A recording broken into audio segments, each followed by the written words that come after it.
Hello fellow trans lovies, I'm your girl lady bringing you your hottest news. So if you're new in this channel, you know what to do. Hit the like button and also leave a comment below.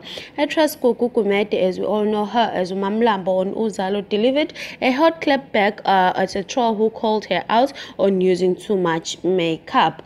The Uzalo actress is known for saving looks and having gorgeous face paint. Even during lockdown, the beauty is still saving looks despite the whole country staying at home. She took to Instagram to share a picture of her dolled up face, but one troll was not feeling the look and told her that she is natural beautiful and does not need makeup.